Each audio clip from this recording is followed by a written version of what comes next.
11장부터 14장까지 중에 신명기 12장 15절에서 32절 오늘 본문을 통해서 말씀을 나누고자 합니다.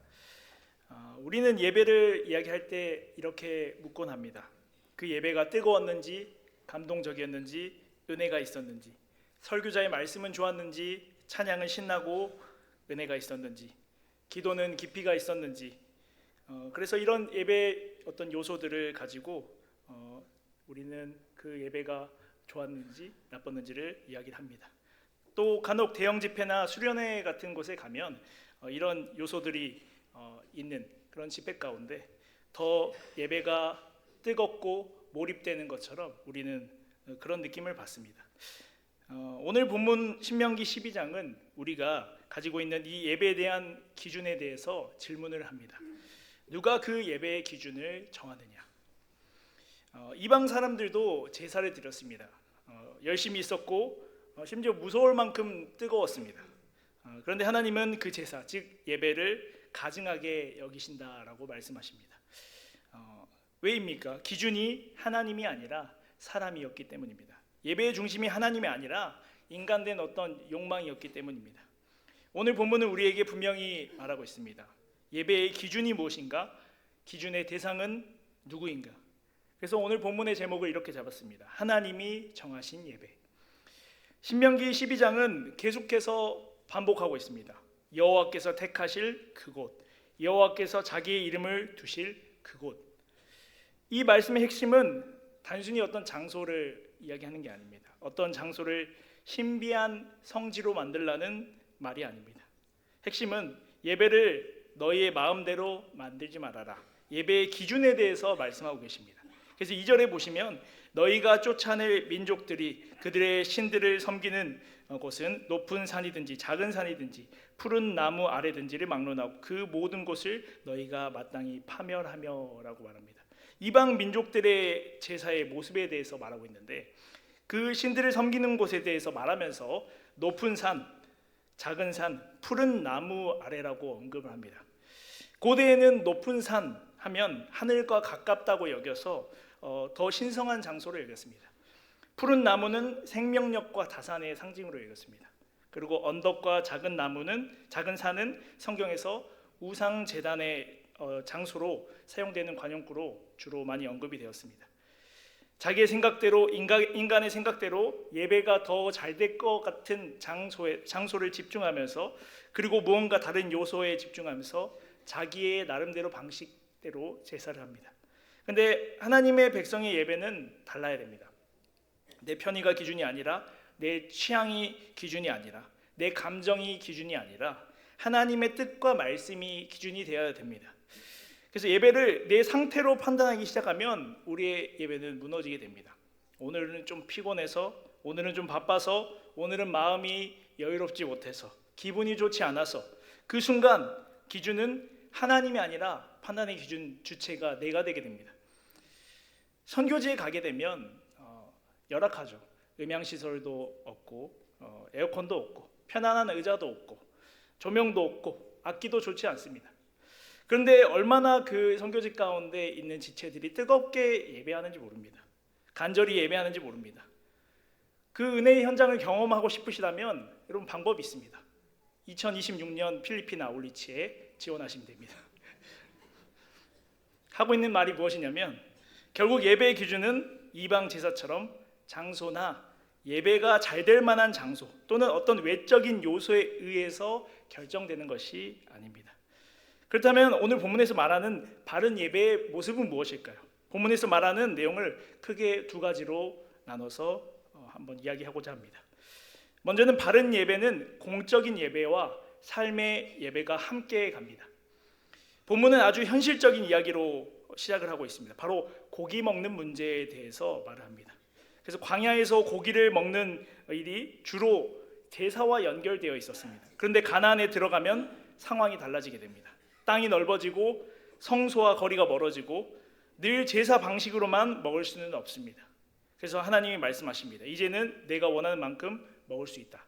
즉 일상의 식사를 허락하십니다. 어디든 먹을 수 있습니다. 하나님은 우리에게 금욕을 요구하시는 분이 아니십니다. 먹는 기쁨도 허락하십니다. 일상의 즐거움도 허락하십니다. 삶의 필요도 허락하십니다. 다른 종교의 기준을 가지고 기독교가 금욕주의다 오해하지만 기독교는 금욕주의가 아닙니다. 하나님이 주신 것을 분명히 누리라고 하셨습니다.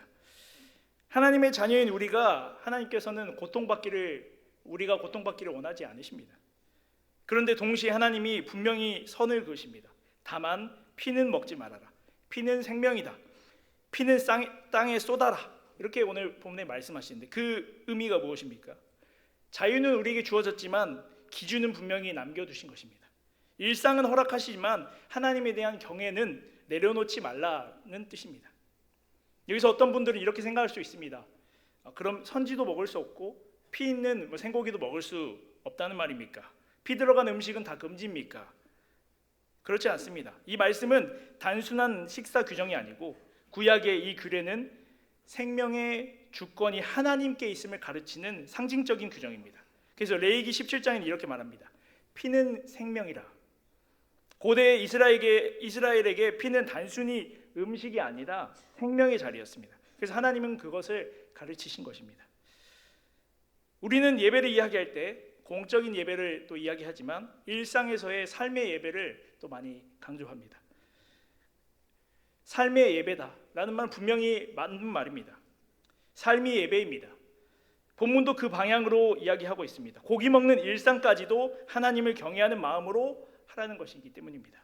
즉 우리의 먹을 때도 쉴 때도 일할 때도 놀 때도 취미를 누릴 때도 모든 일상 가운데 하나님이 기뻐하시는가를 살피라는 것입니다. 그러나 한편으로는 그렇기 때문에 공적인 예배가 사라져서는 안 됩니다. 본문은 동시에 이야기하고 있습니다. 26절에 성물과 서원물은 택하신 곳으로 가져가라 말했습니다. 이 말은 무엇입니까? 하나님께서 일상은 넓게 우리에게 자유롭게 허락하셨지만 예배는 여전히 하나님이 정하신 기준 안에 주셨다는 것입니다.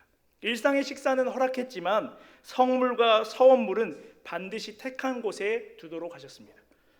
삶이 예배라고 해서 우리가 공적인 예배를 가볍게 여겨서는 안 됩니다.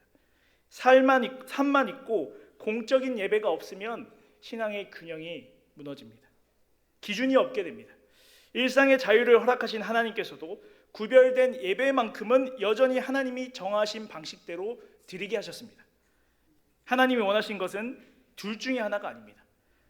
함께 균형을 이루는 것입니다. 공적인 예배는 우리의 중심을 하나님의 중심으로 세우게 하고 그리고 삶의 예배는 그 예배가 진짜였는지를 삶으로 증명하게 합니다. 두 번째로 바른 예배는 가감하지 않는 예배다 말하고 있습니다.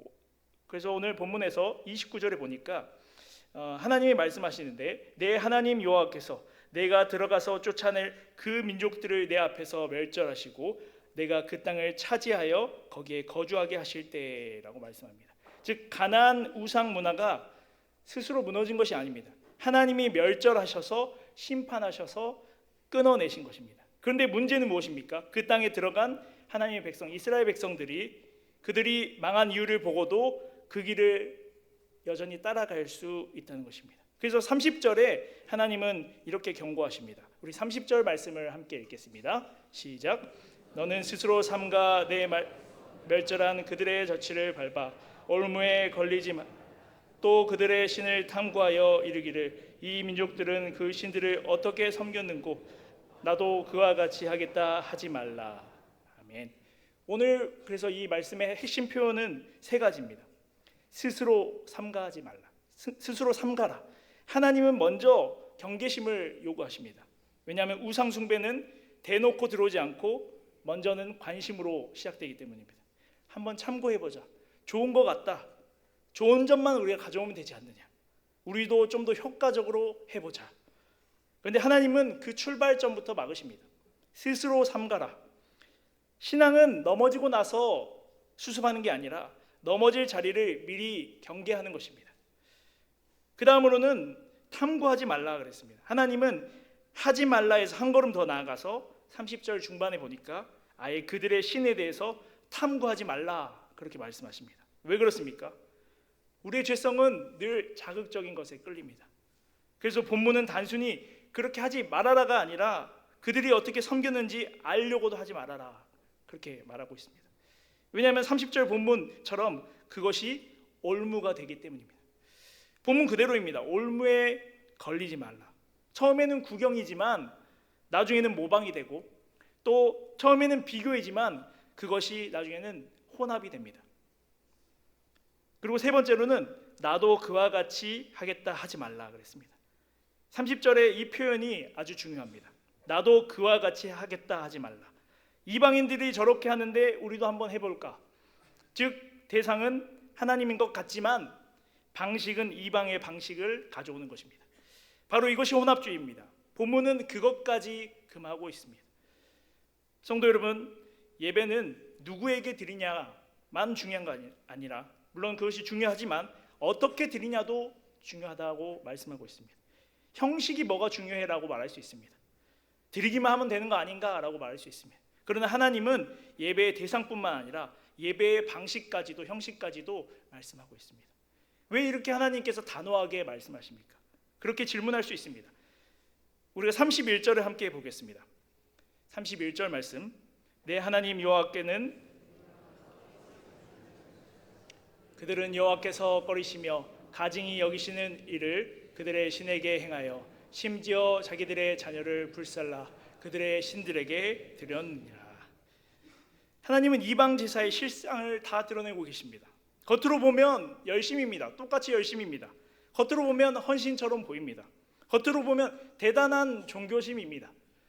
그러나 실상 무엇입니까? 가증한 일이다 말씀하십니다. 하나님이 묘하신 일, 생명을 파괴하는 예배다 말합니다. 여기서 우리가 분명히 알아야 됩니다. 거짓 예배는 극단을 요구합니다. 사람의 욕망을 자극합니다.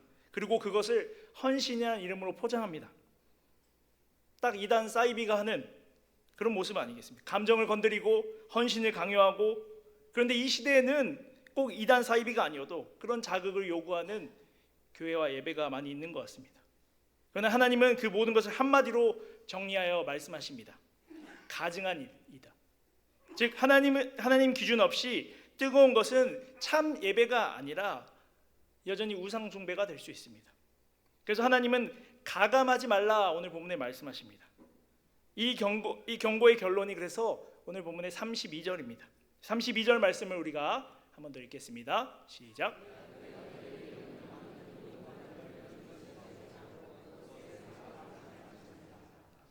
이 구절은 단순히 문장의 마무리가 아닙니다. 29절 그리고 31절까지의 전체를 해석하는 하나님의 최종 결론입니다. 가나안 예배 방식이 왜 문제입니까? 결국 말씀 밖의 것이었기 때문입니다. 그래서 하나님은 두 방향을 다 막으십니다. 32절 말씀처럼 더하지 말라. 더함은 무엇이겠습니까? 하나님이 말씀하시지 않은 것을 사람이 만들어서 예배에 더 얹는 것입니다. 더 감동적으로, 더 강렬하게, 더 효과적으로 더하는 것입니다. 다음은 빼지 말라라고 하셨습니다. 뺨은 무엇입니까? 하나님이 분명히 말씀하신 것을 사람이 불편하다고 덜어내는 것입니다. 회개를 빼고, 순종을 빼고, 거룩을 빼고, 죄에 대한 경고를 뺍니다. 사람이 듣기 좋은 것만 남겨서 그 순간 그 예배가 사람이 편의에 따라서 사람이 만족하는 예배, 하나님 중심이 아니라 사람 중심의 예배가 되는 것입니다. 요즘 교회들은 이런 말을 많이 합니다. 효율적이고 트렌드에 따라가고 시대 감각적이고 사람들이 좋아하는 방식. 물론 그것을 고려할 수 있습니다. 완전히 배제하라는 말이 아닙니다. 그러나 본문이 금한 것은 분명합니다. 기준을 바꾸는 것입니다. 신명기 12장은 우리에게 그래서 말합니다. 예배의 기준은 사람의 반응이 아니고, 예배의 기준은 시대의 취향이 아니고, 예배의 기준은 하나님의 명령이라는 것입니다. 사랑하는 성도 여러분, 그래서 신명기 12장은 결국에는 우리를 한 곳으로 데려갑니다. 하나님이 정하신 곳, 하나님이 이름을 두신 곳. 구약에서는 그것이 어디였냐면 성소였습니다. 그러나 신약에서는 더 분명해집니다. 죄인이 하나님께 나아가는 참된 길, 하나님을 만나는 참된 자리는 결국 장소가 아니라 예수 그리스도이십니다. 그리고 더 나아가 생각해 보십시오. 우리 중에 누가 말씀을 가감하지 않고 온전히 우리가 예배드릴 수 있는 자가 어디 있겠습니까? 누가 삶의 모든 순간 하나님을 온전히 경외할 수 있는 사람이 어디에 있겠습니까? 완전히 그렇게 사신 분은 오직 예수 그리스도뿐이십니다. 그래서 우리가 예배를 바로 드릴 수 있는 그 길도 결국에는 예수님께 있습니다. 우리가 그것조차도 우리의 열심으로 한다면 우리의 공로가 됩니다. 우리의 공적인 예배를 우리가 소중히 여기는 이유도 바로 여기 있습니다. 그 자리에서 우리는 그리스도의 십자가를 들을 수 있고 그리스도의 은혜를 우리가 받고 그리스도의 말씀으로 우리가 설 수 있기 때문입니다. 그래서 우리의 공적인 예배가 소중한 것은 그 자리에서 복음을 들을 수 있기 때문입니다. 우리가 삶의 예배를 붙드는 이유는 바로 예수 그리스도이기 때문입니다. 그래서 오늘 예배 가운데 우리에게 분명히 말씀하고 계십니다. 너희의 예배 기준은 무엇인가? 너희의 예배의 중심은 누구냐? 너는 말씀을 가감하지 않고 있느냐? 그리고 그 모든 것의 기준 되시고 인도자 되시는 예수 그리스도께 우리가 붙들려 나아가고 있느냐? 오늘 본문을 통해서 하나님은 우리에게 말씀하고 계십니다. 우리의 예배의 기준이 중심이 내가 아니라 그리스도가 되고 우리의 필요에 따라서 가감하지 않고 우리가 스스로 온전한 예배, 완전한 예배를 드릴 수 없는 존재라는 것을 인정하고 참으로 완전하시고 온전하신 그리스도께 우리가 온전히 붙들려서 그 그리스도의 복음이 선포되는 바로 이 공적인 예배를 우리가 사모하고 또한 삶의 예배로 우리의 들은 말씀을 통해서 행하며 실천하며 삶으로 증명해내는 그리스도의 참된 예배자로 살아가는 우리 모두가 되기를 간절히 소망합니다. 기도하겠습니다.